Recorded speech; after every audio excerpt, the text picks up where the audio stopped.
అంటరాని కులాలు కాబట్టి రిజర్వేషన్ వచ్చింది. ఒకప్పుడు అంటరాని వారంటే ఇప్పుడు ఇంకా వారికి అవసరం లేదని మీ ఉద్దేశం? సరే, ఇవాళ సుప్రీంకోర్టు జడ్జిమెంట్ వచ్చింది. అటు కేంద్ర ప్రభుత్వాన్ని కానీ ఇటు రాష్ట్ర ప్రభుత్వాలను కానీ మీరు చంద్రబాబు నాయుడు ముఖ్యమంత్రి ఉన్నప్పుడు రామచంద్రరాజు కమిషన్ ఒక వర్గీకరణ చేసింది, ఏబిసిడి అని. అవును, మాలా మాదిగా ఉంది తప్ప మిగతా లేవని మీరు చెప్పగలుగుతారు. పెద్దగా అంటే కొన్ని సమూహాలు తెలంగాణలో లేవు అన్నారు మీరు. అంటే వాళ్ళు సమాజానికి భయపడి కులం పేరు చెప్పుకోలేదా? ఖచ్చితంగా మందకృష్ణ మాదిగా కల్చరల్గా అంటే వీళ్ళ పౌరాణిక గాథలను చెప్పేది వీళ్ళ. ఇప్పుడు డక్కలో లేకపోతే చిందు మాదిగో లేరనుకో అన్న, మాదిగకి అస్తిత్వం ఉంది. ఈ కులాలను గుర్తించడం ఎట్లా? రెల్లి దాని ఉపకులాలు ఉన్నాయి, పైడి, పామి అని, తర్వాత సప్రు అని. ఇవి చాలా అసలు వాళ్ళ లెక్కలు లేవు. ఫస్ట్ ఆఫ్ ఆల్ గుర్రపు మాల అని ఉంటుంది. అసలు గుర్రపు మాల అనేటువంటి కమ్యూనిటీ ఈ లిస్టులో లేదు. ఇప్పుడు వీళ్ళు గుర్తించడం ఎట్లా తీసుకుంటారు సర్టిఫికేట్? మామూలుగా రెల్లి అంటే ఏంటన్నా స్కావెంజర్స్, మాలో మనమూత్రాలను ఎత్తిపోసేటువంటి ఒక సమూహం. 75-80 సంవత్సరాల స్వాతంత్ర భారతదేశంలో తన అస్తిత్వాన్ని ప్రభుత్వ రికార్డులో రికార్డు చేసుకోవడం కోసం నానా తండ్రి పడుతున్నారు. కుల ధృవీకరణ పత్రాన్ని సాధించుకోలేని స్థితిలో 57 కులాలు ఉన్నాయి. అవునా? 100%. అత్యంత వెనుకబడిన, విస్మరణ గురైన, అసలే ప్రయోజనాలు పొందలేని వారికి తొలి ప్రాధాన్యత ఇవ్వండి. యూత్ ఫర్ ఈక్వాలిటీ అని సంఘాలు పెట్టి రిజర్వేషన్ వ్యతిరేకించారో సమాజ స్పందన అన్యాయంగా కొన్నిసార్లు వస్తుంది. అప్పుడు రాజ్యం బాధితుల పట్ల ఉండాలని తన అర్థం. జాతులకు, వ్యక్తులకు ఇందులో పంపకంలో న్యాయమైన వాటా రావాలని చెప్పినప్పుడు పంపకాన్ని చేసే పద్ధతిని కూడా అంతే సవివరంగా వివరించేది ఉండే కోరు.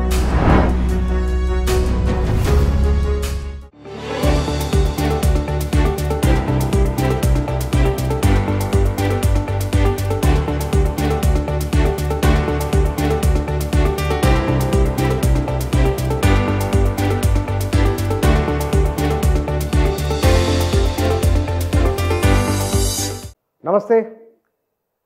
ఎస్సీ రిజర్వేషన్ల వర్గీకరణ పైన సుప్రీంకోర్టు తీర్పు ఇచ్చిన తర్వాత చాలా రకాల సందేహాలు, కొన్ని అనుమానాలు, ఈ విధంగా కాదు ఇట్లా ఉంటే బాగుంటుంది రిజర్వేషన్ల పంపిణీ అని ఒక చర్చ జరుగుతున్నది. ఈ సందర్భంలోనే ఎస్సీ రిజర్వేషన్ల వర్గీకరణకు ఇట్లా ఉంటే బాగుంటుంది ఒక ప్రత్యామ్నాయ ఆలోచనతో వచ్చిన వారు డాక్టర్ కుమారస్వామి. వారు పాలమూరు యూనివర్సిటీలో అసిస్టెంట్ ప్రొఫెసర్గా పనిచేస్తున్నారు. దళిత, సామాజిక, రాజకీయ ఉద్యమాలపై వారికి అవగాహన ఉంది. ఆ ఉద్యమాలతో వారికి భాగస్వామ్యం కూడా ఉంది. అంబేద్కర్ ఆలోచన పరులు వారు నా దగ్గర వారితో మాట్లాడదాం. సార్ నమస్కారం. నమస్తే సార్, మీరు రాసిన ఒక ఆర్టికల్ కూడా చదివిన నేను. మీరు ఎస్సీ వర్గీకరణ విషయంలో అందరికీ ఆమోదయోగ్యమైన ఒక అంశాన్ని మీరు ఏ ప్రాతిపదిక మీద ఎస్సీలకు ఈ రిజర్వేషన్ల వర్గీకరణ ఉంటే బాగుంటుంది అనే మీ ప్రతిపాదన ఏమిటి? అనగా ఇప్పుడు భారతదేశమే కులాల సమాజము. ఈ కుల వ్యవస్థ ద్వారా చారిత్రకంగా మనం షెడ్యూల్ కులాలు లేదా షెడ్యూల్ ట్రైబ్స్, అదేవిధంగా ఇవాళ మనం బహుజన సమూహాలు అంటున్నాం, ఓబీసీ, అదర్ బ్యాక్వర్డ్ క్లాసెస్. ఈ సమూహాలు చారిత్రకంగా ప్రకృతి ప్రసాదించినటువంటి సంపదలు కావచ్చు, లేదా ప్రభుత్వాలు కల్పిస్తున్నటువంటి సంక్షేమ పథకాలలో వాళ్ళ యొక్క భాగస్వామ్యాన్ని కల్పించడం కోసం లేదా పెంచడం కోసం ఈ రిజర్వేషన్ అనే మాట మనకు వచ్చినట్టు చరిత్రలో తెలుస్తుంది. ప్రధానంగా షెడ్యూల్ కాస్ట్లకు సంబంధించి ఆలోచించినప్పుడు సరే, రాజ్యాంగంలో కల్పించబడ్డటువంటి అతి ముఖ్యమైనటువంటి ఒక అంశం ఇది. రాజ్యాంగం అమల్లోకి వచ్చిన తర్వాత ఒక 50 సంవత్సరాల తర్వాత లేదా 40 సంవత్సరాల తర్వాత మళ్ళీ సమాజము, మేధావులు, బుద్ధిజీవులు దాని మీద ఒక పరిశోధన లేదా పరిశీలన చేసిన తర్వాత కల్పించబడ్డ అంశాలు చేరవలసినటువంటి అన్ని సమూహాలకు చేరట్లేదనేటువంటి ఒక చర్చ ప్రారంభమైంది. ప్రారంభమైన తర్వాత సరే, ఈ భారతదేశం అనేది ఒక సువిశాల భారతదేశం కాబట్టి ఆయా రాష్ట్రాలలో రకరకాల స్పందనలు, ప్రతిస్పందనలు, ఉద్యమాలు ఇవన్నీ కూడా వచ్చినాయి. సరే, క్లుప్తంగా చెప్పాలంటే అది ఉత్తర భారతదేశంలో ప్రధానంగా పంజాబ్, హర్యానాలో ఈ సమస్య మొట్టమొదటిసారిగా వచ్చినప్పటికీ, ముఖ్యంగా దక్షిణ భారతదేశంలో తెలుగు రాష్ట్రాలలో మందకృష్ణ మందకృష్ణ ఆధ్వర్యంలో వచ్చినటువంటి ఉద్యమం చరిత్రలో అది నిజంగా ఒక వాస్తవానికి దళిత ఉద్యమ చరిత్ర అంటూ రాస్తే అది ఒక తప్పకుండా ఒక ప్రధానమైనటువంటి అంశంగా లేదా ఒక ఫేజ్ అంటే ఉద్యమాన్ని దశలుగా చదివితే అదొక ప్రధానమైన దశ. అది తీసుకొచ్చినటువంటి డిమాండు ప్రజాస్వామిక డిమాండ్ అనేది నా యొక్క అభిప్రాయం. ప్రజాస్వామిక డిమాండ్ ఎందుకంటే రాజ్యాంగం కల్పించినటువంటి అవకాశాలు లేదా హక్కులు రిజర్వేషన్ల రూపంలో ఈ తెలుగు రాష్ట్రాల్లో ఉన్నటువంటి ఎక్స్ అంటచబుల్స్ అనవచ్చు. అంటే అంటచబుల్స్ అనే పదం వాడడానికి నాకు సమ్మతి లేదు కాబట్టి ఒకప్పుడు అంటరాని సమూహాలుగా చూడబడ్డటువంటి 59 కులాలకు అంటే చిన్న ఒక మాట మీరు చెప్తారు, ఒకప్పుడు అంటరాని పడిన కులాలు అంటే ఇక ఎందుకంటే ఇక్కడ అంటరాని కులాలు కాబట్టి రిజర్వేషన్ వచ్చింది. ఒకప్పుడు అంటరాని వారంటే ఇప్పుడు ఇంకా వారికి అవసరం లేదన్న మీ ఉద్దేశం ఏంటి? అట్లా కాదన్న. అంటే రాజ్యాంగం అమల్లోకి రాకముందుకు రాజ్యము సమాజము బాహాటంగా వీళ్ళు అంటరాని వాళ్ళని అనేటువంటి ఒక అధికార ముద్రతో అన్నారు. Okay okay. భారత రాజ్యాంగం అమల్లోకి వచ్చిన తర్వాత వ్యక్తిగతంగా అనవచ్చు కానీ సమాజంలో కానీ రాజ్యంలో కానీ పబ్లిక్ డొమైన్లో నువ్వు అంటచబుల్ అనడానికి లేదు, అది నేరం. అందుకని ఎక్స్ అంటచబుల్స్ అనే పదాన్ని వాడవలసిన అవసరం ఉంది. సరే, ఈ అంటరాని సమూహాలుగా గతంలో గుర్తించబడ్డ ఇప్పుడు షెడ్యూల్ కులాలుగా గుర్తించబడ్డటువంటి సమూహాలకు కేటాయించినటువంటి 15% రిజర్వేషన్లను అందుకోవడంలో వ్యత్యాసం ఉంది. ఈ ఇంకా purest of the poor, lowest of the lower ర్యాంకులో ఉన్న వాళ్ళకి అవకాశాలు రావాలనేది ఒక ప్రజాస్వామికమైనటువంటి వాదన. అది ఎవరు తీసుకొచ్చినా కూడా సరే. ఆ ఉద్యమం 30 సంవత్సరాలు అద్వితీయంగా కొనసాగింది. దానిలో అనేక ఎత్తుపల్లాలు, అవమానాలు అన్నీ, రాజ్యము తర్వాత చట్ట వ్యవస్థ, సభ్య సమాజం స్పందన, కొంత మంచి కొంత చెడు, ఇవన్నీ ఉన్నాయి. అది పెద్ద చర్చ. సరే, ఇవాళ సుప్రీంకోర్టు జడ్జిమెంట్ వచ్చింది. ఆ జడ్జిమెంటులో కూడా కొన్ని అభ్యంతరకరమైన అంశాలు నేను దాన్ని చూసినంత వరకు ఆ విషయాన్ని తర్వాత ప్రస్తావిస్తాను. కానీ ఒక్క మాట మాత్రం వాస్తవన్న, ఈ ఎస్సీ రిజర్వేషన్ల పంపిణీ అనేటువంటిది సహజ న్యాయసూత్ర ప్రకారం చూసినా లేదా న్యాయసూత్ర ప్రకారం చూసినా ఖచ్చితంగా పంపిణీ అనేది జరగాలనే దానికి మాత్రం నేను వ్యక్తిగతంగా సపోర్ట్. సరే, మరి ఎట్లా పంపిణీ జరగాలి? ఇవాళ తీర్పులో ఏముందంటే అన్న, తీర్పు అనేది ఆ తీర్పు యొక్క మొత్తం సారాంశము అటు కేంద్ర ప్రభుత్వాన్ని కానీ ఇటు రాష్ట్ర ప్రభుత్వాలను కానీ మీరు ఇది చేయండి అనేది నిర్దేశిస్తలేదు. అది ఒక రకంగా ఒక సలహా, ఇప్పుడు ఆర్డర్ ఇవ్వలే సుప్రీంకోర్టు. అయితే వాళ్ళు ఏమన్నారు దీని మీదనే, సుప్రీంకోర్టు ప్రభుత్వాలను ఎట్లా ఆదేశించడానికి వీలు లేదు కదా అని ఒక ఆర్గ్యుమెంట్ కూడా వచ్చినది. బహుశా నిన్న మొన్న పత్రికల ఆర్టికల్స్ కూడా వచ్చినాయి దీనిపైన. సుప్రీంకోర్టు ఆదేశించవలసిన అవసరం లేదు అంటే కాంటెక్స్ట్ని బట్టి ఆదేశించవచ్చు కూడానా. ఇప్పుడు అది మొత్తం సమాజంలో బాధితుల పక్షాన్ని నిలబడవలసినటువంటి 3 అంగాలు భారతదేశంలో. వాస్తవానికైతే చట్టసభలో నిలబడాలి. చట్టసభలు నిలబడడంలో ఫెయిల్ అయినప్పుడు లేదా చట్టసభలు చేసిన చట్టాలు ఆచరణలో కార్యనిర్వాహక శాఖ నిర్వహించడంలో ఫెయిల్ అయినప్పుడు అల్టిమేట్గా బాధితుడు చట్టం వైపు లేదా న్యాయ వ్యవస్థ వైపు చూస్తాడు.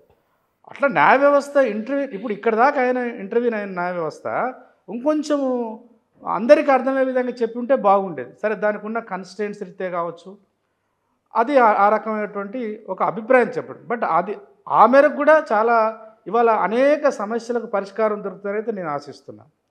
ఒకవేళ ఆయా రాష్ట్ర ప్రభుత్వాలు ఆయా రాష్ట్రాల్లో ఉన్నటువంటి షెడ్యూల్ జాబితాలో ఉన్నటువంటి సమూహాల యొక్క సామాజిక ఆర్థిక స్థితిగతులని డెమోక్రటిక్గా న్యాయంగా సాపేక్షంగా కనుక అంచనా వేసి దీన్ని అందరికీ పంచడం ఎలా అనేటువంటి ప్రణాళిక చేసుకుంటా పోతే బాగుంటుంది.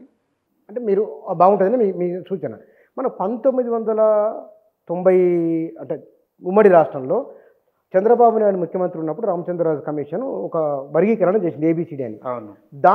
దాన్ని కొంచెం మార్పులు చేర్పులు చేసుకొని చేస్తే బాగుంటుంది అంటారా? మీరు ఇంకేదన్నా ఆల్టర్నేటివ్ చెప్తారా?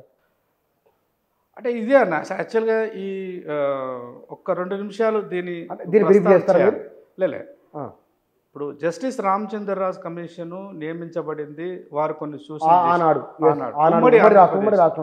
యాక్చువల్గా తెలుగు స్పీకింగ్ మన తెలుగు ప్రాంతాలకు లేదా తెలుగు 2 రాష్ట్రాలకు అప్పుడు ఉమ్మడి రాష్ట్రంగా ఉన్నప్పుడు అప్పుడు ఉన్నటువంటి లెక్కలు, అప్పుడు ఆ మొత్తము ఆంధ్రప్రదేశ్లో ఉన్నటువంటి ఎస్సీ జనాభా, ఆ ఎస్సీ జనాభాలో ఉన్నటువంటి 59 కులాలలో ప్రధానంగా ఉన్నటువంటి ఎస్సీ మాదిగ లేదా మాల, ఈ 2 సమూహాల అంటే ఇక్కడ ప్రాంతీయ వ్యవస్థ, ప్రాంతీయ సమస్య కూడా, ప్రాంతీయ విధానం కూడా ఒక మౌలికమైన అంశమే అన్న. ఎందుకంటే ఉమ్మడి ఆంధ్రప్రదేశ్లో అప్పుడు జనాభాను క్యాలిక్యులేట్ చేసి చూసినప్పుడు కోస్తా ఆంధ్ర ప్రాంతంలో, అంటే ఇప్పుడు ఆంధ్రప్రదేశ్లో ప్రధానమైన భూమికి అది, కోస్తా ఆంధ్ర ప్రాంతంలో ఎస్సీ మాలలు, దానికి అనుబంధంగా ఉన్న కులాలు లేదా ఆ సంఖ్య ఎక్కువ ఉంది. రాయలసీమ తెలంగాణలో మాదిగ ఇతర సమూహాలు ఎక్కువ ఉన్నమాట వాస్తవం.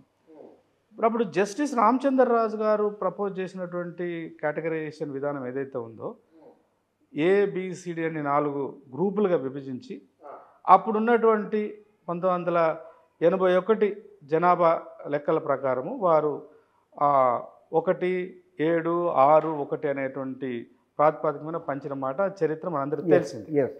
బట్ ఇవాళ ఒకవేళ తెలంగాణ రాష్ట్ర ప్రభుత్వానికి పరిమితమై మనం దీన్ని ఎట్లా పరిష్కరించవచ్చు, లేదా ఉమ్మడి ఆంధ్రప్రదేశ్లో కూడా చూస్తే పరిష్కరించాలంటే జస్టిస్ ఇప్పుడు ఇచ్చినటువంటి తీర్పు ప్రకారం చూసినా, సాధారణ న్యాయసూత్ర ప్రకారం చూసినా కూడా ఫస్ట్ జరగవలసింది ఏంటంటే జనగణనకు సంబంధించినటువంటి వివరణ స్పష్టంగా లేదన్న, చాలా లోపాలు ఉన్నాయి దాంట్లో.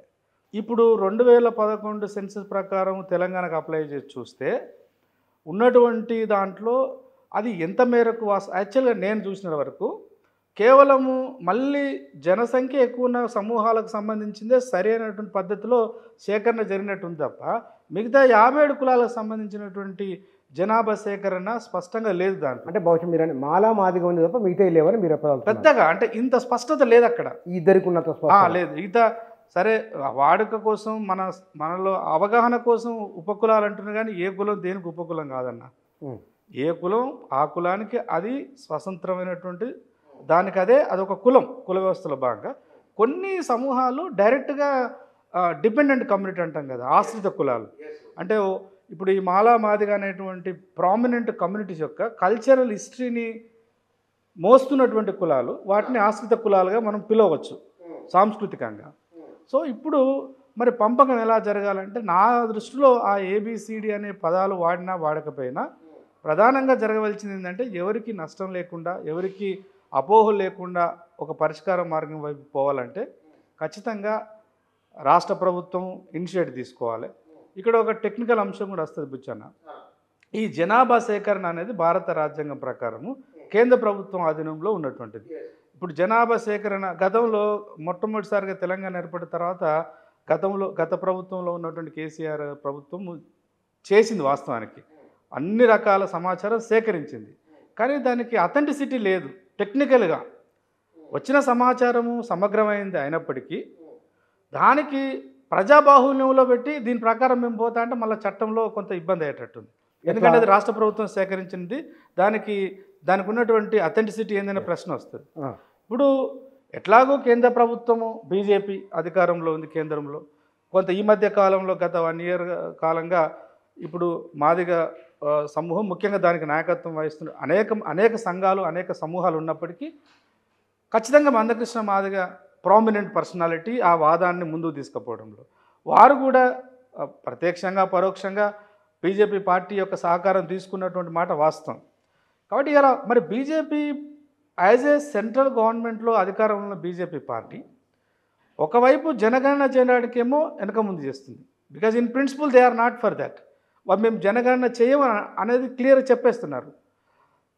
అట్లాంటప్పుడు మరి ఏ లెక్కల ప్రకారం పోవాలి? ఇప్పుడు కింద నుంచి వాదన ఏమొస్తుందంటే బుచ్చన్న, ఇప్పుడు ఈవెన్ తెలంగాణలో కానీ ఆంధ్రాలో కానీ సరే కొంతమంది మాల మానాడు పేరు మీద లేకపోతే దాన్ని ఇంకా ఇంకో రకంగా చూసి దానిపై ఒకటి సరైన స్పష్టత లేక కూడా మాలల్లో భయాందోళనలతో దాన్ని వ్యతిరేకిస్తున్నటువంటి సమూహం ఒకటైతే, కొంతమంది దాన్ని కేవలం రాజకీయ మన రాజ్యాంగంలో ఉన్నటువంటి సంక్లిష్టతను వాడుకొని ఇప్పుడు యూనిటీ అనేది ఎలా వస్తుంది అన్న? ఇప్పుడు నాకు నీకు మధ్య సరైనటువంటి అవగాహన ఉన్నప్పుడే యూనిటీ వస్తుంది.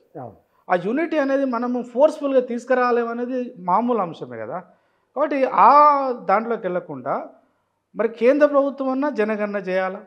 2021లో యాక్చువల్గా ఆ లెక్కలు తీసేది ఉండే, దాన్ని వాళ్ళు కొంత కరోనా పేరు చెప్పి ఇంకోటి మామూలుగానే వాళ్ళకు బహుశా ఆ జనగణన చేయడానికి వాళ్ళు సముఖంగా లేనట్టు అనిపిస్తుంది వాళ్ళు మాట్లాడేటువంటి పద్ధతిని బట్టి చూస్తే.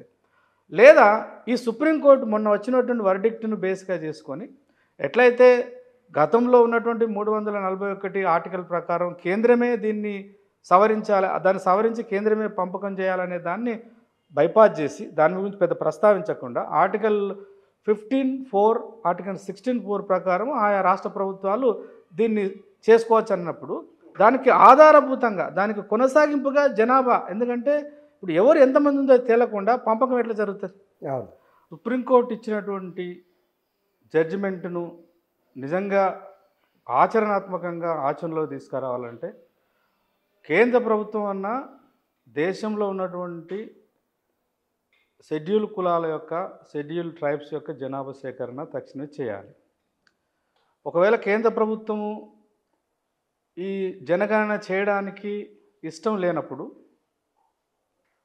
ఆయా రాష్ట్ర ప్రభుత్వాలకైనా చట్టబద్ధంగా దానికి అవకాశం కల్పించాలి. అంటే ఈ విషయం వరకైనా ఓకే. లేదంటే మళ్ళీ సుప్రీంకోర్టు జడ్జిమెంట్లో ప్రధానంగా గతంలో చిన్నయ్య జడ్జిమెంట్ను సవరిస్తూ ఆర్టికల్ 341తో సంబంధం లేకుండా దాన్ని సవరించకుండానే, ఎందుకంటే 1950 నుంచి ఇప్పటిదాకా వచ్చిన ముఖ్యంగా రిజర్వేషన్లు అనే అంశం మీద ఇప్పటిదాకా ఆయా రాష్ట్ర ప్రభుత్వాల హైకోర్టులు కావచ్చు, మొత్తంగా సుప్రీంకోర్టు కాలానుగుణంగా వస్తున్నటువంటి రాజకీయపరమైన సాంకేతికపరమైన అంశాలను వివరిస్తూ జడ్జిమెంట్ ఇచ్చిన అనేకమైనటువంటి జడ్జిమెంట్ కోర్టు చేస్తూ దాంతో సంబంధం లేకుండానే రాష్ట్ర ప్రభుత్వాలు అవకాశాలు కల్పించే అవకాశం రాష్ట్ర ప్రభుత్వాలకు ఉన్నప్పుడు ఆ అవకాశాల పంపిణీ కూడా ప్రజాస్వామికంగా చేయడానికి రాష్ట్ర ప్రభుత్వాలు పూనుకోవచ్చు అనేది జడ్జిమెంట్ సారాంశం. కానీ అక్కడ మరి అవకాశాల పంపిణీ ఒకప్పుడు 15% ఎట్లా నిర్దేశించారు, జనాభా 15% ఉందని తేలిస్తే కదా 15% రిజర్వేషన్ ఇచ్చింది. కాబట్టి ఈ 15%ని మళ్ళీ పునఃపంపిణీ చేసుకోవడం కోసం ఉపవర్గీకరణ అంటామా వర్గీకరణ అంటామా ఏదైనప్పటికీ అన్ని సమూహాలకు సమానంగా వారికి రావాల్సినటువంటి న్యాయమైన వాటాను కల్పించడం కోసమైనా జనాభా సేకరణ జరగాలి. అయితే అది రాజ్యాంగ ప్రకారమేమో కేంద్ర ప్రభుత్వం చేపట్టవలసినటువంటి ప్రక్రియ. కేంద్రం అన్న చేపట్టినా లెక్కలు రాష్ట్ర ప్రభుత్వాలకు ఇవ్వాలా? చేపట్టేటువంటి అవకాశం లేదా ఆలోచన కేంద్ర ప్రభుత్వం లేనప్పుడు ఆ రాష్ట్ర ప్రభుత్వాలకు చట్టబద్ధంగా అవకాశాన్ని కల్పించాలి. కల్పించిన తర్వాత ఆ రాష్ట్రాల్లో ఉన్నటువంటి ఆయా కులాల యొక్క జనసంఖ్యను న్యాయంగా ధర్మబద్ధంగా వాటిని సేకరించి అందులో మళ్ళీ ఈ కల్పించబడేటువంటి 15%ను పంచుతారా? ఇంకొంచెం ఇప్పుడు అంటే పాలక కులాలు లేదా పాలక వర్గాలు న్యాయం వైపు నిలబడితే న్యాయంగా ఇప్పుడు 2024లో ఖచ్చితంగా దాని పర్సెంటేజ్ కూడా పెరుగుతుంది పిచ్చన్న రిజర్వేషన్. డెఫినెట్గా ఇప్పుడు నాకు తెలిసి నాకున్న అంచనా ప్రకారము 2011 సెన్సెస్ అందుబాటులో ఉన్నదాన్ని మనం దాన్ని ఏదైతే దాన్ని జనాభాకు సంబంధించినటువంటి విశ్లేషణలో భాగంగా ఒక పదం ఉంటుంది ప్రొజెక్షన్ వేసి చూసినా కూడా తప్పకుండా అది 18 నుంచి 20% ఖచ్చితంగా ఉంటుంది. కొంతమంది ఏమంటున్నారంటే 22% కూడా ఎస్సీ జనాభా తెలంగాణలో ఉందని అంటున్నారు. బట్ నాకు 20% వరకు ఉంటుంది. 20% వరకు ఎన్హాన్స్ చేస్తారా? ఒకటి చేయకపోయినప్పటికీ ఉన్న 15% ముందు పంచడం కోసమైనా ఈ న్యాయమైన ప్రణాళిక వేయవలసిన అవసరం ఉంది.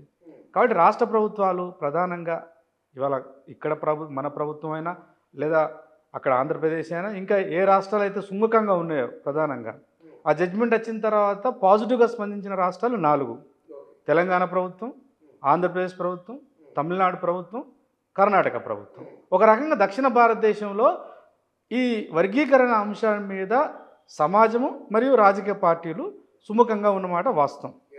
కాబట్టి ఈ 4 రాష్ట్రాలు ఇనిషియేటివ్ తీసుకోవడంలో తొందరపడకుండా ఫర్దర్గా మళ్ళీ లీగల్ కాంప్లికేషన్కి అవకాశం ఇవ్వకుండా చేయడం కోసము ఫస్ట్ జనగణన జరగాలి. జనగణనతో పాటు ప్రయోజనాలు పొందిన దానిలో వ్యత్యాసం కూడా చూడాలి. ఆ వ్యత్యాసం ఏ మేరకు ఎవరెవరికి ఎంత ఉంది, ఎంత సాధించారు, ఎంత లోపం ఉందో చూసి దాని ప్రకారము అది ఏబీసీలు అంటామా, ఏబీ అంటామా, ఏబీసీ అంటామా, ఆయా రాష్ట్రాల్లో ఉన్నటువంటి సంఖ్య దానికి ఉన్నటువంటి దాన్ని బట్టి చేయవలసిన అవసరం ఉంది. మీరు ఇందాక అడిగినట్టు గతంలో జస్టిస్ రామచంద్రరాజ్ కమిషన్ యొక్క సిఫారసులు ఇప్పుడేమైనా ఉపయోగపడతాయా అనేటువంటిది ఆలోచిస్తే నాకు తెలిసి తెలంగాణ కాంటెక్స్లో అది అంత సూటబుల్గా లేదనిపిస్తుంది బుచ్చన్న. ఎందుకు లేదనంటే తెలంగాణలో ఉన్న 59 కులాలల్లో నేను ఒక 2011 సెన్సస్ ప్రకారం చూసిన, అంటే ఈ స్టాటిస్టిక్ చెప్పాలి ప్రజలకి, ఎందుకంటే దీని మీద చాలా అది ఉంది. ఇప్పుడు 2011 జనాభా లెక్కలను పరిగణలోకి తీసుకొని చూస్తే తెలంగాణలో ఎస్సీల జనాభా 52,11,684 ఈ 2011 లెక్కల ప్రకారం.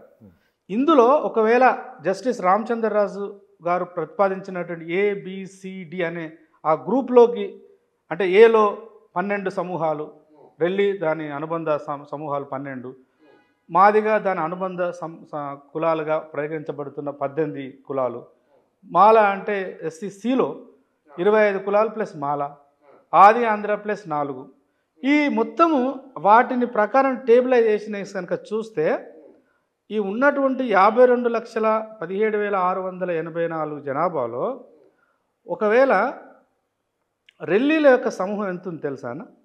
వాళ్ళ జనాభా వచ్చేసి 13,452.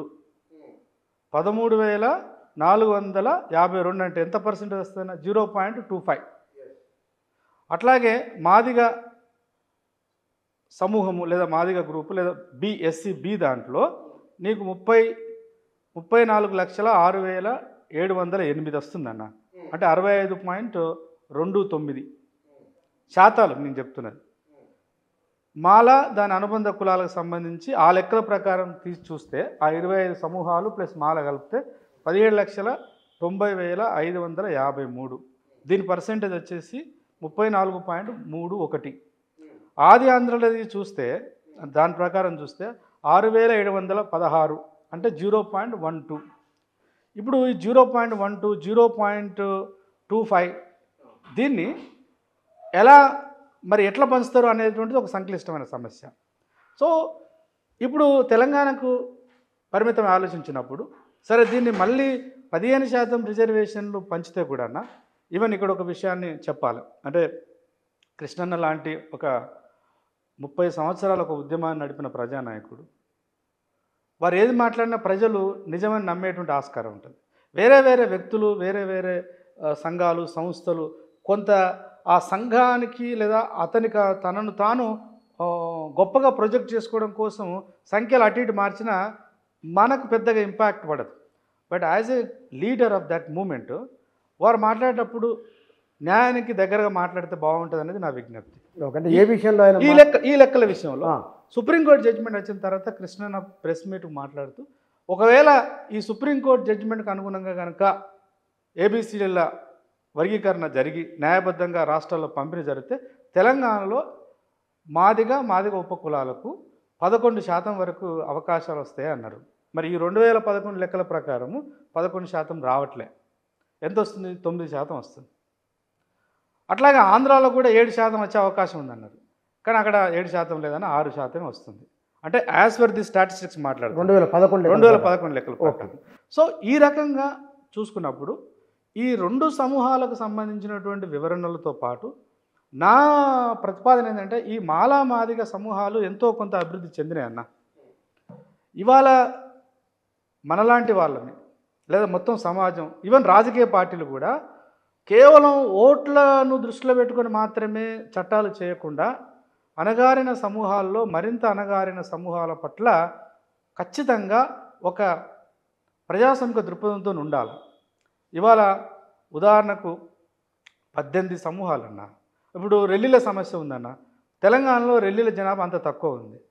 అందులో 12 సమూహాలలో 12 సమూహాలు లేవు. నేను ఆ 12 సమూహాలు ఏ జిల్లాలో ఎంత ఉన్నాయో లెక్కలు తీస్తే కేవలం 6-7 సమూహాలే ఉన్నాయి. అంటే మిగతా వాళ్ళు లేరు ఇక్కడ ఆంధ్రలో ఉన్నారేమో. వాళ్ళు లేరు అంటే లెక్కలోకి అయితే రాలే. తెలంగాణలో అయితే లేరు. బేసికల్గా అంటే సోషలాజికల్గా ఆంథ్రపాలజికల్గా చూస్తే కూడా జేజే హంటర్ ఆయన లెక్కలు చేసినప్పుడు ఐ థింక్ అదొక పెద్ద ప్రశ్న. ఎందుకు ఉత్తర ఆంధ్రాలోనే ఈ రెల్లి సమూహం ఎక్కువ ఉన్నది అనేటువంటిది ఒకడు అంటే మనం యాక్చువల్ దాని పెద్ద రీసెర్చ్ చేయవచ్చు. ఎందుకున్నారు అక్కడ? అదే దట్ ఈస్ వేర్. అంటే ఇప్పుడు సోషలాజికల్ అంటే అది మామూలుగా రెల్లి అంటే ఏందన్నా స్కావెంజర్స్, మాలో మనమూత్రాలను ఎత్తిపోసేటువంటి ఒక సమూహం. అది అక్కడనే ఎందుకున్నారు? బహుశా అంతటా ఉండి ఉంటారు. మరి ఆ పనులు అక్కడ రాజరిక వ్యవస్థ అంత కఠినంగా వ్యవహరించి తప్పకుండా ఇంప్లిమెంట్ చేసి ఉంటారేమో. ఒక అజంప్షన్. నేను ఇది ఖచ్చితంగా అంతటా లేరా అంటే ఉండుంటారు. బట్ ప్రొటెస్ట్ వచ్చి ఉంటుంది తెలంగాణలో కానీ ఉత్తరాంధ్రలో తాని ప్రాంతాలలో ప్రొటెస్ట్ వచ్చి దాన్ని వాళ్ళు ఇక్కడ వీరశైవం వచ్చిన కారణంగా ఆ ప్రభావం కొంతవరకు పోవచ్చు, లేదా అంతవరకు అక్కడి నుంచి చాలా reform వరకు కావచ్చు. లేరంటే మన దగ్గర అది పోయినట్టు. అది ఒక మౌలికమైన అంశము. అంటే it is a question for further research. Study చేయాలి. చేయాలి తప్పకుండా. ఎందుకు ఆ 4 జిల్లాలోనే ఎక్కువ సంఖ్యలో ఉన్నారు అనేటువంటి ఒకటి. సరే, అది ఇప్పుడు సబ్జెక్ట్ కాదనుకోండి. అలాంటప్పుడు తెలంగాణలో మరి ఏబిసిడి అనేటువంటి ప్రక్రియ, ఏబిసిడి అనేటువంటి అదైతే ఉందో ఆ ఫార్ములా ఇక్కడ ఇంప్లిమెంట్ చేయడానికి ఇప్పుడు 0.21 0.25ని ఏమి ఇస్తారు, ఎట్లా ఇస్తారు అనేటువంటిది ఒకటి. కాబట్టి నేనేమంటున్నానంటే అది ఏబిసిడి అంటామా. ఇప్పుడు ఒక వాదన, మంచి ప్రజాస్వామిక వాదన జరుగుతుంది. ఏంటంటే సరే, సుప్రీంకోర్టు జడ్జిమెంట్ వచ్చింది, దీని మీద స్పందనలు. ఒకటేమో దీన్ని ఇమ్మీడియట్గా ఇంప్లిమెంట్ చేయాలని ఎంఆర్పిఎస్ నాయకులు, మాదిగ నాయకత్వంలో ఉన్నటువంటి సంఘాలు, వ్యక్తులు మాట్లాడుతున్నారు. దాన్ని వ్యతిరేకిస్తున్న మాల మానాడు వాళ్ళు దీన్ని రద్దు చేయాలని మాట్లాడుతున్నారు. ఇవి 2 వాదనలు కాసేపు ఆపి ప్రధానమైన వాదన ఇంకొకటి వస్తుందన్న. అదేంటంటే ఈ 57 కులాలకు సంబంధించినటువంటి అస్తిత్వాలు ఇవాళ బయటకు వస్తున్నాయి. ఏంటిది? ఇప్పుడు వాస్తవంగా వాళ్ళు ఏమంటారంటే జడ్జిమెంట్ను స్వాగతిస్తున్నాం, కానీ అటు ఎంఆర్పిఎస్ నాయకత్వం చెప్పినట్టు ఇమ్మీడియట్గా దీన్ని ఇంప్లిమెంట్ చేయాలని వాళ్ళు కోరుతలేరు. That's very important point. అంటే బాధితులలో మరింత బాధితులు ఇప్పటికిప్పుడు ఇంప్లిమెంట్ చేయాలని అడుగుతలేరు. వాళ్ళు ఏమంటున్నారు, ఫస్ట్ జనాభా శాతాన్ని తేల్చండి, తేల్చిన తర్వాత అసలు ఈ ఉపకులాలుగా పొడవబడుతున్నటువంటి ఈ జనసంఖ్య తక్కువ ఉన్న సమూహాల యొక్క అస్తిత్వాన్ని ఫస్ట్ గుర్తించి మా వాట ఏందో తేల్చిన తర్వాత దీన్ని పంపకంలోకి పోవాలనే వాదన ప్రధానంగా వస్తుంది. కానీ మీరు ఒక మాట అన్నారు ఇందాక, కొన్ని సమూహాలు తెలంగాణలో లేవు అన్నారు మీరు. అంటే వాళ్ళు సమాజానికి భయపడి కులం పేరు చెప్పుకోలేదా, లేదా వాళ్ళు ఏమైపోయారో తెలియదు. మరి ఈ కులాలను గుర్తించడం ఎట్లా? వాళ్ళు సర్టిఫికేట్ ఉండాలి. అధికారి ఎవరికి ఎస్సీలో మాల, లేదా మాదిగ ఉపకులం మాల ఏదో ఇవ్వాలి కదా. అట్లా ఇచ్చిన వాళ్ళు ఉన్నారా? అసలు ఆ సందర్భాలు ఏమిటి? వాళ్ళు ఎట్లా తీసుకుంటున్నారు?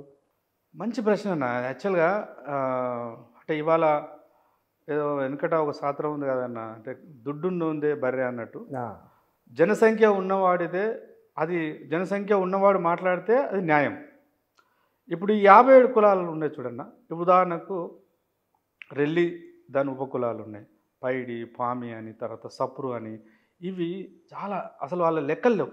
ఫస్ట్ ఆఫ్ ఆల్ మాదిగ ఉపకులాలుగా చెప్పబడుతున్న డక్కలి వాళ్ళు కానీ, చింది మాది కానీ, మాదిగ మాస్టర్ కానీ, మోచి కానీ, వీళ్ళకి సంబంధించి వీళ్ళు డైరెక్ట్గా మోచినో, లేదంటే మాదిగ మాస్టర్ అనో, లేకపోతే డక్కలి అనో, లేకపోతే చిందు అనో సర్టిఫికేట్ తీసుకోవడానికి, లేదా మాల ఉపకులాలుగా చెప్పబడుతున్నటువంటి ఉదాహరణకు మాల జంగం ఉంది, బుడిగ జంగం ఒకటి ఉంది, తర్వాత గుర్రప్ మాల అని ఉంటుంది.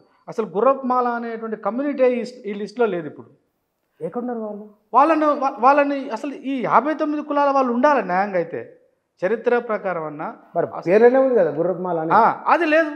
దాన్ని తీసుకుపోయి బీసీలలో పెట్టారు. అవునా? దాని మీద మళ్ళీ ఇప్పుడు వాళ్ళు ఇప్పుడు మళ్ళీ ఏదో కేంద్ర ప్రభుత్వానికి రిప్రజెంట్ చేస్తే దాన్ని తీసుకొచ్చి మళ్ళీ ఇక్కడ పెట్టినట్టు అంటున్నారు. But I'm not sure. ఇప్పుడున్న 2011 సెన్సెస్లో ఆ పేరే లేదు. ఎక్కడున్నారు వాళ్ళు? ఏ జిల్లాలో ఉన్నారు? గుర్రమాలన్న. గుర్రమాలలు ప్రధానంగా కరీంనగర్ జిల్లాలో ఉన్నారు, జగిత్యాల ప్రాంతంలో ఉన్నారు, సిరిసిల్ల ప్రాంతంలో ఉన్నారు, పెద్దపల్లి ప్రాంతంలో ఉన్నారు. కొంతమంది ఇటువైపు నిజామాబాద్, ఆర్మూర్ ఆ ఏరియాలో కూడా. వాళ్ళు ప్రధానంగా ఏంటంటే అన్న, వాళ్ళు యాక్చువల్గా చిన్న పురాణాన్ని చెప్పేది వాళ్ళే. మాలల యొక్క చారిత్రక పరిణామ క్రమాన్ని వివరించేటువంటి సమూహం అది. ఇవాళ మాలలు మేము యుద్ధ వీరులము, మేము కాకతీయ రాజ్యంలో ఉన్నాం, అక్కడ పల్నాడు రాజ్యంలో ఉన్నాం, ఇంకొకడ ఉన్నాం అని చెప్పుకుంటారు కదన్న. అంటే ఆ అస్తిత్వాన్ని నిర్మించడానికి పునాది ఎవరు ఇచ్చారు? కల్చరల్గా అంటే వీళ్ళ పౌరాణిక గాథలను చెప్పేది వాళ్ళు లేకపోతే అసలు నీ అస్తిత్వం లేదు. ఇప్పుడు డక్కలో లేకపోతే చిందు మాదిగోళ్ళు లేరు అనుకో అన్న, మాదిగకు అస్తిత్వం ఉంది లేదు.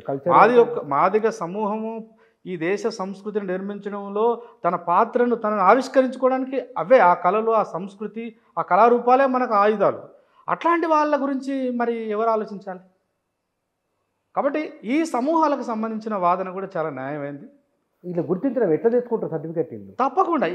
ఇప్పుడు సర్టిఫికేట్స్ అంటేనేమో వాళ్ళు మాల మాదిగా ఈ 2 సమూహాలను పక్కన పెట్టానా, నువ్వు ఏ సమూహంలో ఇంటర్వ్యూ చేయి, ఏ సమూహం దగ్గరికైనా పోయినా వాళ్ళ గాథలే వేరున్నాయి. చాలా చిన్న చిన్న సమస్యలు.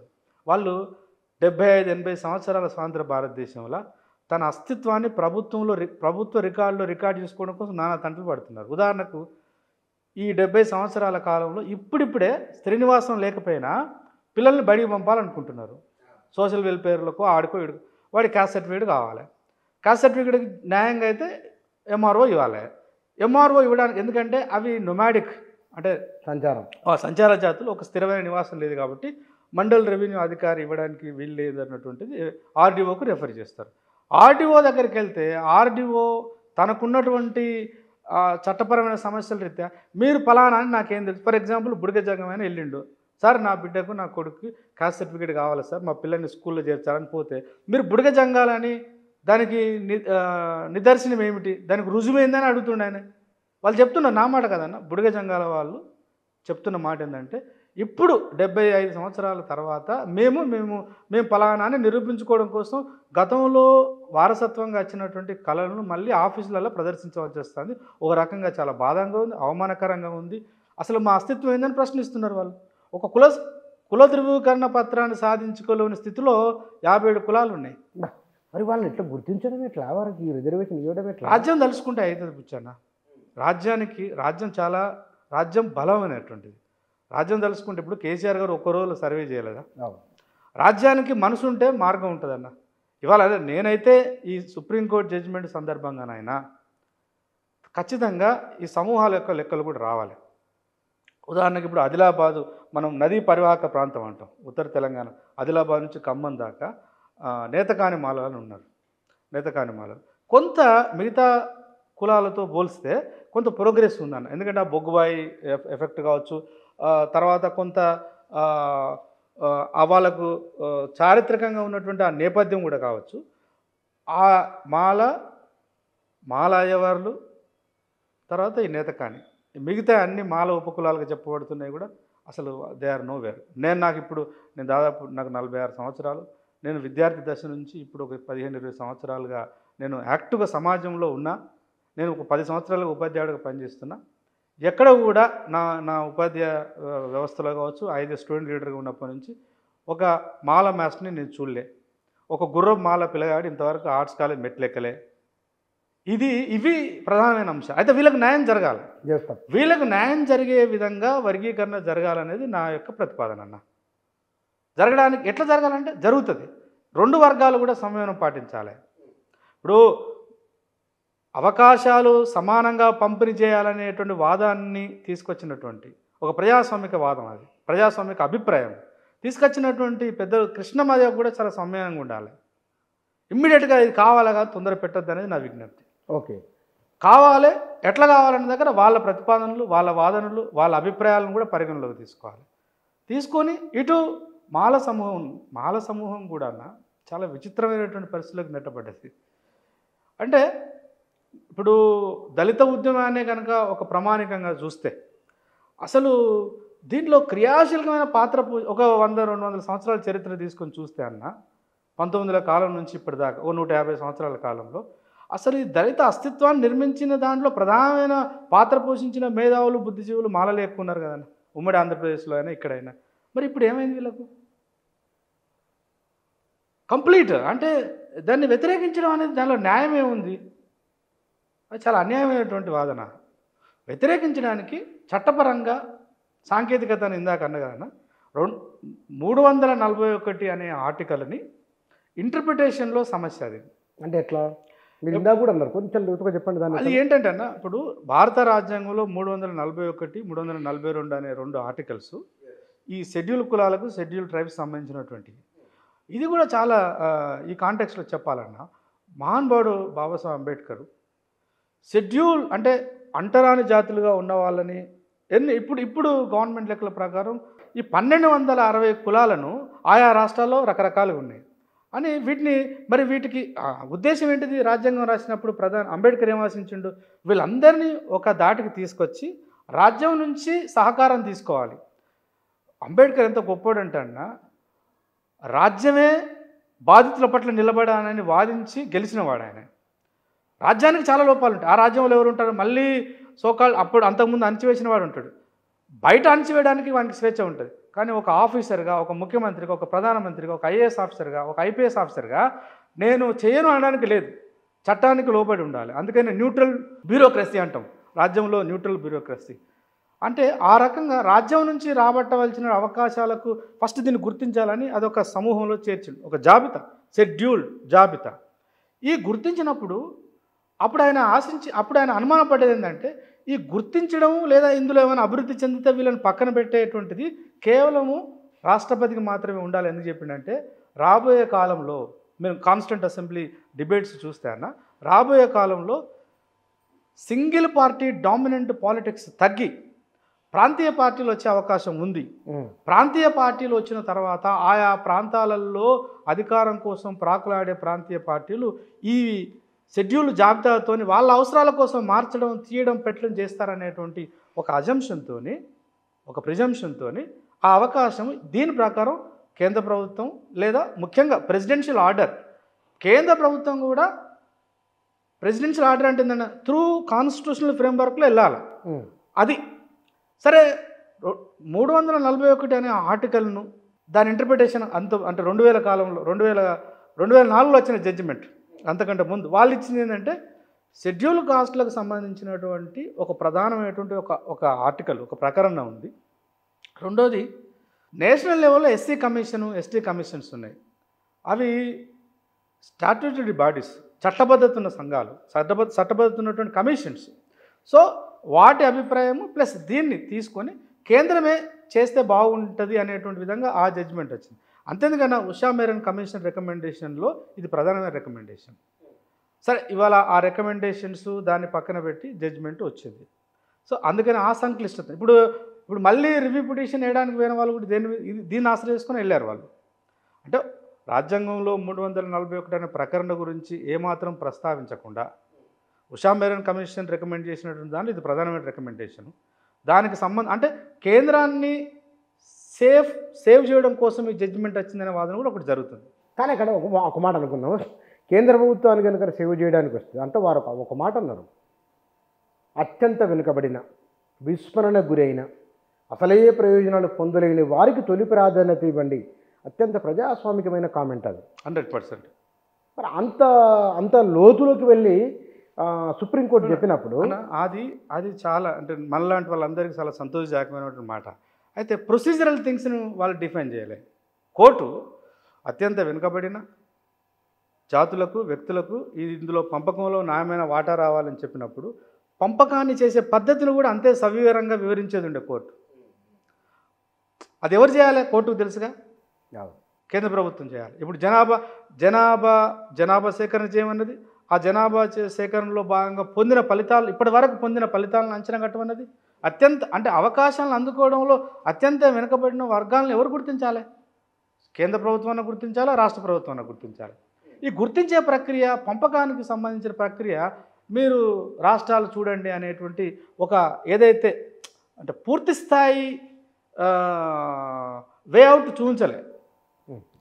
అయినప్పటికీ కోర్టు చెప్తేనే చేయాలని కూడా ఏం లేదు. కోర్టు చెప్పినంత మాత్రం అన్ని చేయబడలేదు ఈ దేశంలో. కోర్టు ఇచ్చిన డైరెక్షన్లో భాగంగా చేయాలనుకున్నప్పుడు ఫస్ట్ జరగవలసింది ఏంటన్నా జనాభా సేకరణ జరగాలి. ప్రయోజనాలు అందుకోవడంలో కూడా ఎవరి వాటా ఎంతో కూడా తేలాలి న్యాయంగా. అప్పుడు ఒక వాదన వస్తుందన్న, ఈ 57 కులాలకు సంబంధించినటువంటి జనాభా ఎంత ఉందో తేల్చాలి. తేల్చిన తర్వాత వాళ్ళకు రావాల్సిన వాటా కూడా నిర్దేశించాలి. సరే ఈ రకమైనటువంటి చేయకుండా మాత్రం ఒకవేళ ప్రభుత్వాలు తొందరపడి గతంలో ఇచ్చినటువంటి దాన్ని అప్లై చేస్తాయంటే ఇప్పుడున్న మనకు అందుబాటులో ఉన్న జనసంఖ్యను బట్టి చూస్తే ఈ రెల్లి దాని ఉపకులాలు, ఆది ఆంధ్ర దాని ఉపకులాలకు సంబంధించిన దాంట్లో మరి ఏ పర్సెంటేజ్లో పంచుతారు అనేటువంటిది ఒకటి. రెండో అంశం ఏంటంటేనా, నా ప్రతిపాదన అయితే అసలు వాస్తవానికి ఇక్కడ ఒక మాట చెప్పాలి. ప్రిఫరెన్షియల్ ఆర్డర్ లేదా రోస్టర్ పాయింట్ అప్లికేషన్ అంటారు. గతంలో జస్టిస్ రామచంద్రరాజు కమిషను ఇచ్చినటువంటి దాంట్లో ఈ 4 సమూహాలలో ఏ లేకపోతే బి లేకపోతే సి లేకపోతే డికి ఆ అవకాశాలు తీసుకోవచ్చని ఇచ్చారు. కానీ నేను ఒక మౌలికమైన అంశాన్ని లేవనెత్తదలుచుకున్నా. అసలు వర్గీకరణ జరగాలి అన్నదే ఆయా ప్రజా సమూహాలకు అవకాశాలు రాకుండా ఇప్పుడున్నటువంటి చట్టము ఒక రకంగా అది సహకరించట్లేదని కదా. ఎస్. ఇప్పుడు ఏకు 1% కేటాయించిన తర్వాత ఇప్పుడు ఈ నోటిఫికేషన్లో ఏ వాళ్ళు లేరు, ఇమ్మీడియట్గా అది బీకి ఎందుకు పోవాలి? ఇప్పుడు దాన్ని ఒక 10 years ఒక 5 years ఆపవచ్చు కదా. అది ఒకటి ఉంటే రేపు 2 అవుతుంది, 2 అయితే ఆ రెండింటిని పొందేటువంటి అవకాశం ఈ 10 yearsలో వాళ్ళు ఎదగవచ్చు కదా. ఇంకోరికి ఎవరిని వాళ్ళకి న్యాయంగా పంపకం చేసిన తర్వాత ఇంకోటి దాంట్లో ఇంకో గ్రూప్ చొరబడడం లేదా అవకాశం ఇవ్వడమే అది సహజ న్యాయ సూత్రాలకు అది సరైనటువంటిది కాదు. ఎవరి వాటా వాళ్ళు పంచుకున్న తర్వాత ఆ వాటాను సద్వినియోగం చేసుకునే అవకాశం చట్టమే కల్పించాలి. ఒక మాట వస్తుంది ఇక్కడ, అట్లయితే మరి బ్యాక్లాగ్స్ ఎక్కువ అయిపోద్ది కదా అన్నట్టు. అందుకని నేనేమంటున్నానంటే నేను down the line for ever పెట్టుకున్నట్లే ఒక 5 years ఒక 10 years అంటే అటెండర్ నౌకరీ చేయడానికి కూడా ఢిల్లీలలో రావట్లేదంటే సభ్య సమాజం, ప్రభుత్వాలు, మనలాంటి వాళ్ళందరము సిగ్గుపడాలి. కావాల్సిందంటే వాళ్ళ ఉద్యోగాలలో ఇంకేదైనా క్రైటీరియా తగ్గించండి. ఒక 5 ఏళ్ళు రీజనబుల్ అంటే నేను 5 ఏళ్ళు పెట్టు ఏదైనా పెట్టాలి, బట్ ఇమీడియట్గా మాత్రం దాన్ని ట్రాన్స్ఫార్మ్ చేయడం మాత్రం తప్పు. అది జస్టిస్ రామచంద్రరాజు చేసింది తప్పన్న. ఇవాళ తెలంగాణలోనే ఆంధ్రాలోనే ఎక్కడైనా కూడా అది లేకపోతే ఈడికి అనేటువంటిది అంటే సహజంగానే లేదనేది క్లియర్ తెలిసినాక లేదు అనేది ఇప్పుడు నిన్న యోగేందర్ యాదవ్ గారు ఒక ఆర్టికల్ రాసిన ఆంధ్రజ్యోతిలో, అంటే 2011 జనాభా లెక్కల ప్రకారం చూస్తే గ్రాడ్యుయేషన్ ఆ 10 చదివిన వాళ్ళు తెలంగాణలో బుడిగ జంగాలకి 100లలో ఉన్నారన్న. అంటే ఇప్పుడు రేపు వర్గీకరణ జరిగిన తర్వాత ఆ బుడిగ జంగాలలో ఐఏఎస్లు, ఐపీఎస్లు, స్కూల్ టీచర్ కూడా రాడే ఆయనే. మరి వాళ్ళని మళ్ళీ నేను ఆ బుడిగ జంగాలు ఫర్ ఎగ్జాంపుల్ అది మాలలను మాదిగల్లో ఉంటే మళ్ళీ మాదిగలకే అవకాశాలు తీసుకుంటారా? ఆటోమేటిక్గా వాళ్ళకే వస్తుంది. అది తప్పు కదన్నా. ఈ 30 సంవత్సరాల ఉద్యమ ప్రస్తావానికి ఉన్నటువంటి సార్థకత ఏంటి మరి? నేను దానికి ఇంకొక ఆల్టర్నేటివ్ ప్రపోజల్ ఏంటంటే, సరే ఇదంతా జరగాల, పంపకం న్యాయంగా ఉండాలనంటే కొంచెం పెద్ద మనసు చేసుకొని ప్రపంచంలో ఈ సమస్య ఒక భారతదేశంలో లేదు కదన్న. ఇక్కడ కుల రూపంలో ఉండవచ్చు, ప్రపంచంలో అనేక పద్ధతుల్లో ఈ సమస్యలు ఉన్నాయన్న. ఒక్కొక్క దేశంలో ఒక రూపంలో మైనారిటీస్, అల్పసంఖ్యాక వర్గాలకు ప్రభుత్వం నుంచి రావాల్సినటువంటి సంక్షేమ పథకాలు, ప్రభుత్వం నుంచి రావాల్సిన సహకారాన్ని తీసుకోవడంలో ప్రజాస్వామికంగా ఎలా ఉండవచ్చు అని బయట పెద్ద రాష్ట్ర దేశాలలో రీసెర్చ్ జరిగింది, ఇంప్లిమెంటేషన్ జరుగుతుంది. నేను ఇంకొక ప్రతిపాదన చేయదలుచుకున్నాను. ఇవాళ స్కాండినేవియన్ కంట్రీస్ అంటాం మనం, కెనడా కానీ లేకపోతే ఈ ప్రాంతాలల్లో ఒక కెనడియన్ తత్వవేత్త ఉన్నాడు, ఆయన పేరు విల్ కిమ్లికా. ఆయన ఇప్పుడు బతికే ఉన్నాడు. ఆయన ఆయా రాజ్యాలలో నివసిస్తున్నటువంటి మొత్తం ప్రజా సమూహాలలో అల్పసంఖ్యాకులు ఉంటారు. అది మతం రూపంలో ఉండవచ్చు, భాష రూపంలో ఉండవచ్చు, ఎథనిక్ రూపంలో ఉండవచ్చు, కులం రూపంలో ఉండవచ్చు, వర్గం రూపంలో ఉండవచ్చు, ఈవెన్ జెండర్ రూపంలో ఉండవచ్చు. అల్పసంఖ్యాకులు వాళ్ళకి మరి ఈ అల్పసంఖ్యాకులు అందరూ కూడా బాధితులే మొత్తం సమూహంతో కొట్లాడుతున్నప్పుడు. ఆయన వండర్ఫుల్ ప్రతిపాదన చేసిందన్న. ఆయన ఏమంటాడంటే బాధిత సమూహము తన హక్కుల కోసం మొత్తం సమాజంతో కొట్లాడుతున్నప్పుడు రాజ్యం వాళ్ళ వైపున నిలబడాలి. దాన్ని ఏమన్నంటే ఎక్స్టర్నల్ ప్రొటెక్షన్ రైట్స్ అన్నాడు. ఎక్స్టర్నల్ ప్రొటెక్షన్ రైట్స్ మొత్తం సమాజం వద్దంటది. ఇప్పుడు ఎట్లయితే రిజర్వేషన్లు కావాలని అడిగినప్పుడు యూత్ ఫర్ ఈక్వాలిటీ అని సంఘాలు పెట్టి రిజర్వేషన్ వ్యతిరేకించారో సమాజ స్పందన అన్యాయంగా కొన్నిసార్లు వస్తుంది. అప్పుడు రాజ్యం బాధితుల పట్ల ఉండాలని దాని అర్థం. అంటే సమూహానికి రావాల్సినటువంటి న్యాయమైన వాటా సాధించడంలో రాజ్యం ఉండాలి. సాధించిన వాటాని పునఃపంపిణీ చేసుకునే దగ్గర కూడా ఈ అందరూ మైనారిటీస్ అందరూ సామాజికంగా, సాంస్కృతికంగా అందరూ హోమోజీనియస్ కేటగిరీ కాకపోవచ్చు. ఇప్పుడు మన దగ్గర ఎట్లయితే అన్టచబిలిటీ సమస్య వచ్చినప్పుడు అందరూ ఒకటే, కులం తాలూకు వచ్చినటువంటి అంటరాంతనం రీత్యా ఈ 59 కులాలు హోమోజీనియస్ సజాతీయులే. కానీ ఈ సజాయితుల్లో కూడా కుల అంతరులు దొంతరులు ఉన్నాయి. కాబట్టి ఇక్కడ హెట్రోజీనియస్ అన్నది కోర్టు. ఈ హెట్రోజీనియస్గా ఉన్నటువంటి వైరుధ్యాలను పరిష్కరించడం అప్పుడు కూడా మళ్ళీ రాజ్యమే నిలబడాలి బాధితుడి పట్ల. అంటే ఇప్పుడు దాన్ని ఇక్కడ అప్లై చేసి చూస్తే ఈ మాదిగ సమూహాలను పక్కన పెట్టి 59 కులాలుగా ఉన్నటువంటి చితికిపోయిన, అణిచివేయబడ్డ దళితులలో మరీ దళితులుగా ఉన్న వాళ్ళకి సంబంధించిన దగ్గర ఇంటర్నల్ ప్రొటెక్షన్ రైట్స్ అన్నాడు. ఈ ఇంటర్నల్ ప్రొటెక్షన్ రైట్స్ని ఎస్సీ వర్గీకరణకు అప్లై చేసి చూస్తే 2 పద్ధతుల్లో చేయవచ్చు అన్న.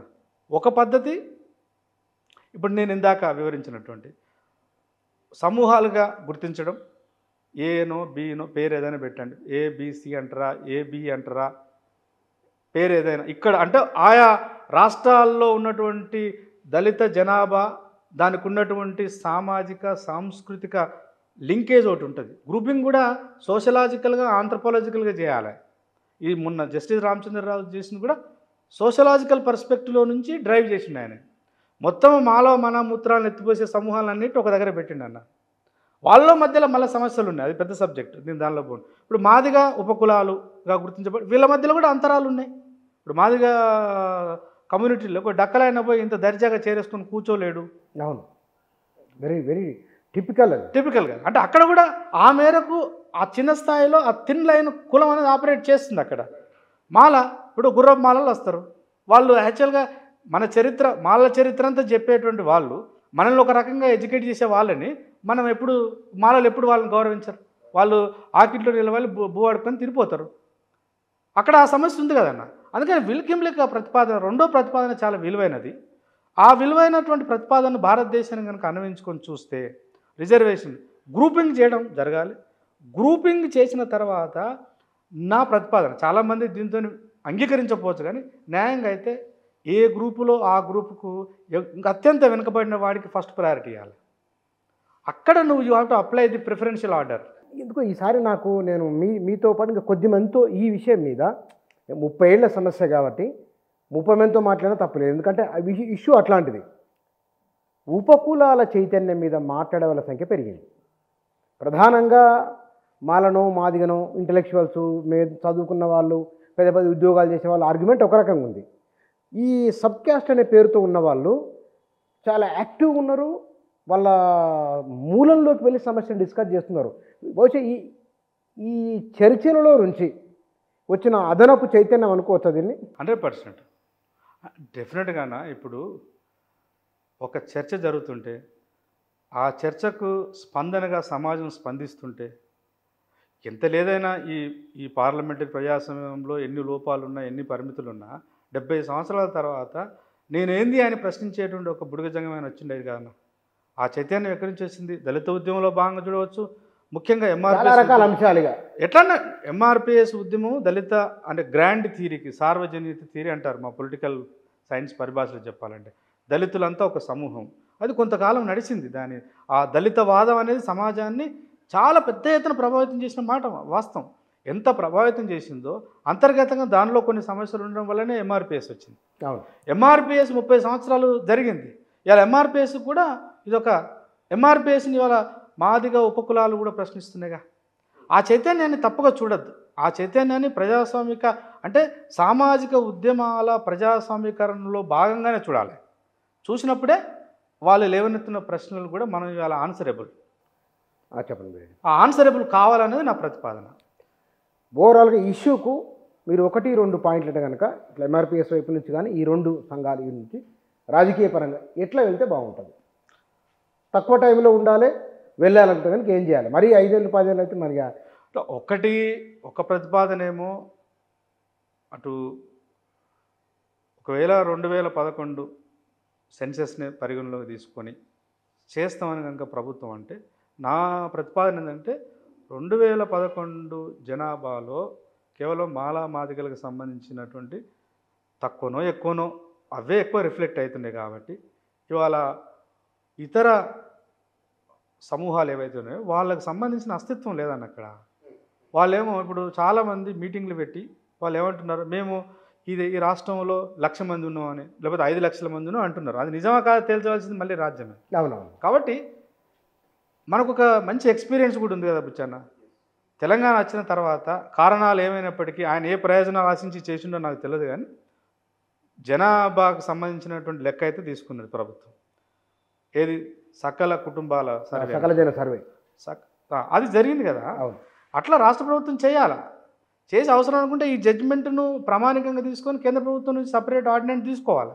తీసుకుంటే ఏమైతే అంటే ఎందుకు అంటున్నా అంటే అది సంవత్సరాల తరబడి వెయిట్ చేయాల్సిన అవసరం లేదు. It is a matter of 1 day. లేదంటే ఇవి కొంత ఈ సమూహాలన్నీ శ్రేణివాసం లేదు కాబట్టి 1 వారం రోజులు టైం తీసుకొని మొత్తం ఈ లెక్క కట్టి ఆ లెక్కల మీద కూడా ఎవరికి అనుమానం లేకుండా సంఘాలు ఉన్నాయి, ఆయా సమూహాల నుంచి ఎదిగొచ్చినటువంటి వాళ్ళు ఉన్నారు, వాళ్ళతో కమిటీ వేయాలి. చాలామంది ఏదో సింగిల్ సిట్టింగ్ జడ్జి అంటున్నారు. ఈ విషయంలో జడ్జిలు పనిచేయరన్న.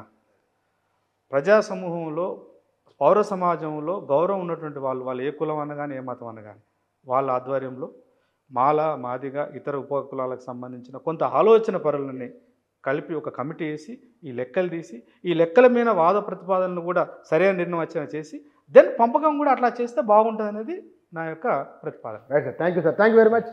ఎస్సీ రిజర్వేషన్ల వర్గీకరణకు సంబంధించి బయటికి కనబడుతున్న ఈ ఇద్దరే కాదు, మిగతా కనబడిన వాళ్ళు చాలామంది ఉన్నారు. ఆ కనబడిన కులాలకు కనీసం బడి మెట్లెక్కని వాళ్ళు ఉన్నారు, తమ కులం మీద చెప్పుకోలేని స్థితిలో ఉన్నవారు ఉన్నారు. కాబట్టి అలాంటి వారికి మొదటి అవకాశం ఇవ్వాలి. దీనికి శాస్త్రబద్ధంగా ఈ రిజర్వేషన్ ఫలాలు అందరికీ అందిస్తే బాగుంటుందనేది వారి ఆలోచన, వారు చూపిస్తున్న ప్రత్యామ్నాయాలు కూడా.